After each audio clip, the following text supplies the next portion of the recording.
Oi, gente, bem-vindos a mais uma videoaula. Essa videoaula correspondendo ao primeiro ano médio. Já vou começar o nosso compartilhamento de tela. Hoje nós vamos falar, conforme a professora havia dito na semana passada, um pouco mais personalizadamente sobre Roma. Ela merece aí uma aula só sobre ela e mais de uma aula sobre ela que nós vamos fazer parte 1 e parte 2, porque a história de Roma ela é milenar e aí por mais que a gente simplifique, precisamos fazer algumas aulas sobre o tema. Então nós estamos aí vendo o Coliseu e vamos prosseguir. A Roma Antiga.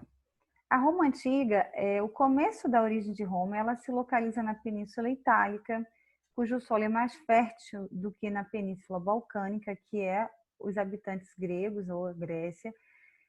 Tem costa pouco recortada, ao contrário da Grécia. Então, está aí um mapazinho para vocês olharem a parte geográfica, para que vocês possam mentalizar essa famosa bota aí que corresponde à nossa atual Itália, que antes era conhecida somente como Roma. Havia diversos habitantes, entre elas nós falamos na videoaula anterior, os etruscos, os latinos e os gauleses. Existem duas propostas de origem para o começo de Roma.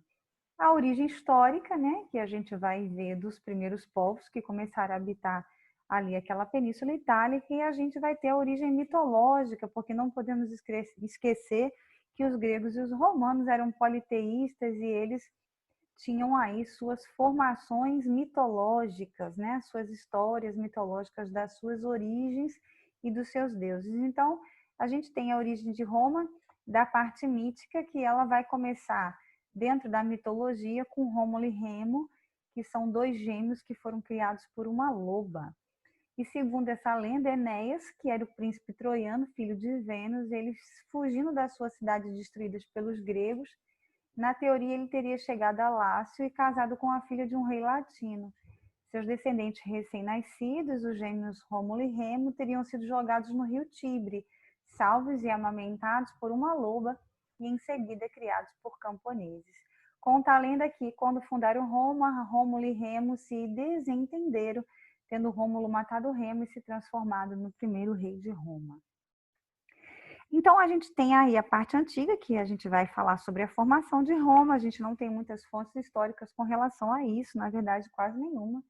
E mais o período monárquico, sim, o período monárquico a gente já consegue ter muitos detalhes sobre o período, né, esse período de Roma. Então, a gente vai falar sobre o período da monarquia. Monarca é o período da realeza, que ele começa em 753 a.C. e vai até 509 a.C.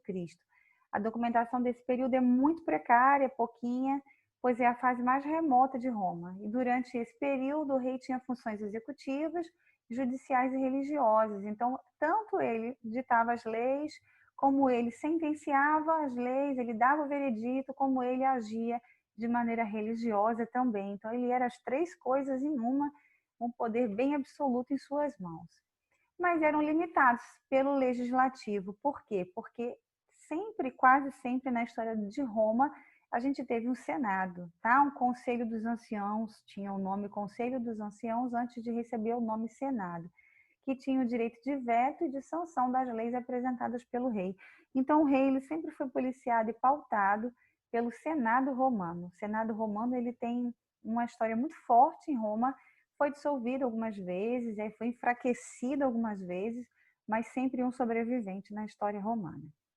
E a gente tem dentro desse período monárquico a sociedade romana dividida em três classes básicas. A gente tem os patrícios, os plebeus e a gente tem os escravos.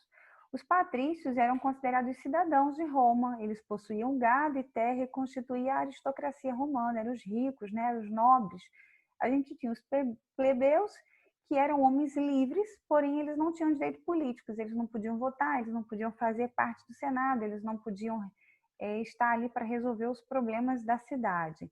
Era uma classe que usavam a sua mão de obra, tá? Eles eram os trabalhadores, não eram escravos, eram trabalhadores, geralmente pobres, mas livres.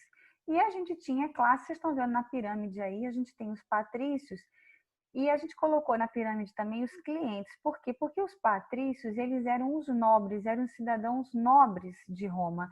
mas subalterno a eles e também com dinheiro que representaria os futuros burgueses, a gente tem os clientes.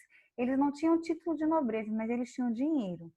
E aí a gente tem os plebeus no meio aí, pessoas livres, pobres, trabalhadores, os pequenos comerciantezinhos, era o ferreiro, era o sapateiro, eram as pessoas que trabalhavam ali naquela comunidade, porém eram pobres, tá? Que serviam de maneira livre, porém pobres. E a gente tem os escravos, que eram os recrutados entre os derrotados em guerras, ou os plebeus endividados, os plebeus que eram livres, mas que contraíram muita dívida porque já eram pobres e a vida foi dando errado, e eles se vendiam quando eles não tinham mais nada para se manter, para sobreviver e sua família, eles se vendiam, tá? Para os clientes ou para os patrícios, se tornavam escravos. E aí eles passavam a não ter mais nenhum direito sobre suas famílias e sobre sua vida. O período da República deu-se com a queda da monarquia, sob o pretexto que o rei era etrusco, era da tribo etrusca e não respeitava a aristocracia patrícia. A queda da monarquia deu lugar a uma nova estrutura administrativa, ou seja, a República, onde o Senado era o mais elevado poder da República Romana. Então, enquanto na monarquia existia o Senado, mas ele era só o moderador do rei, ele podia dar pitacos, opiniões, mas o rei mandava muito, na República não. Na República, a figura do rei, do governante, ela é mais ilustrativa. Quem manda mesmo no período da República é ali o Senado romano. E os plebeus constituíam grande parte da população romana, mas eles viviam em total marginalização, tanto política como social. E os plebeus exigiam direitos políticos. Então, era uma classe, era o povo, né? Daí vem a palavra povo, da plebe, plebeus, povo. Eram os romanos que eram livres, porém muito pobres, era a grande maioria. E por não serem escravos, eles tinham o direito de se colocar, de falar, eles não eram presos por qualquer coisa. Eles tinham o direito de cidadão romano, embora pobres. E foi essa galera, foi essa classe que começou a se articular com pessoas do Senado para que pudessem conseguir direitos e para que pudessem ganhar força e ganhar poder. E aí, diante dessa força romana, os patrícios precisaram ceder e os plebeus ganharam representantes e representações por meio de 2 tribunos da plebe. Então, o representante, ele é chamado de tribuno, tá? E aí, esses plebeus, com as suas reivindicações de mais condições de vida, de falta de alimento, de vida muito miserável, eles conseguiram 2 grandes representantes dessa plebe, onde eles tinham o direito de vetar decisões do Senado e sua pessoa era considerada intocável e inviolável. Daí a gente vem os legados romanos que nos chegam até hoje, que a professora falou na videoaula anterior, e um desses legados aí é a gente ver os políticos de hoje que são protegidos, né? Que são intocáveis, que eles não podem ser julgados pela lei comum, que eles só podem ser julgados por leis superiores. Então, são protegidos enquanto estão no poder, seja no legislativo, seja no judiciário, seja no executivo. Vem aí do legado romano, eles têm imunidade parlamentar, que é o que se chama hoje. E lá em Roma, na Roma antiga, os tribunos também, eles tinham imunidades, eles eram intocáveis, invioláveis.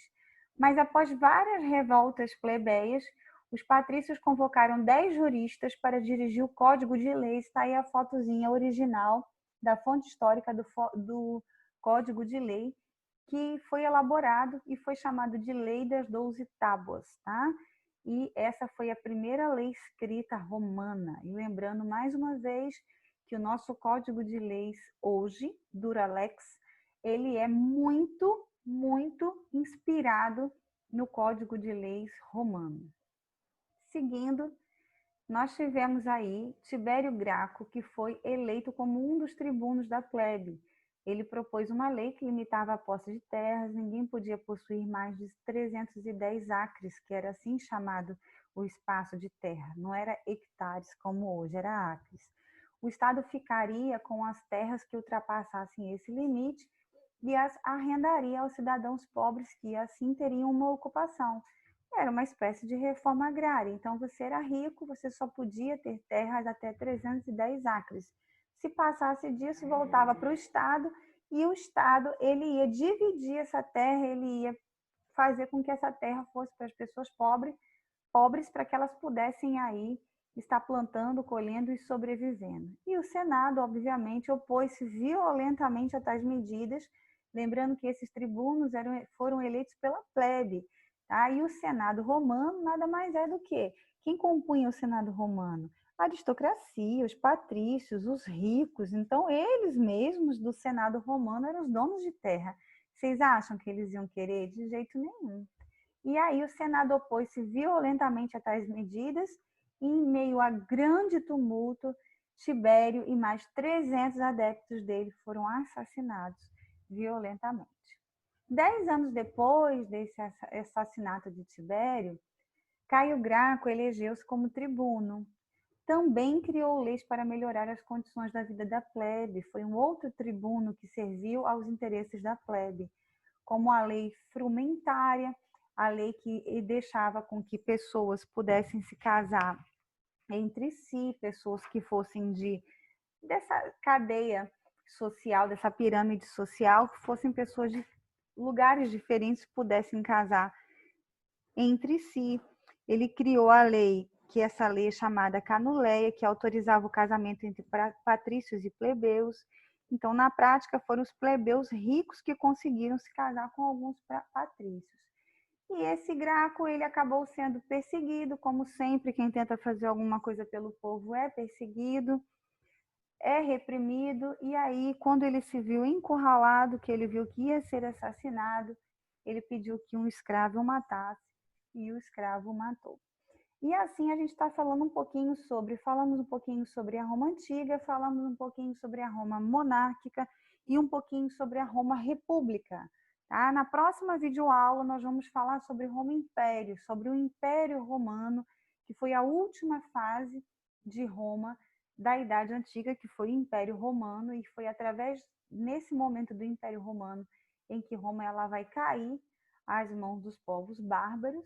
Mas essa é uma outra história e a gente continua na próxima aula. E aí, a professora está deixando para vocês uma atividade para a semana e eu peço que você pesquise em ordem cronológica os governantes de Roma nos períodos da monarquia, nos períodos da república e no período do império, tá? E o seu tempo de permanência no poder. Então, você vai pesquisar o nome do governante, de quanto a quanto ele ficou no poder e eu quero saber por que ele saiu.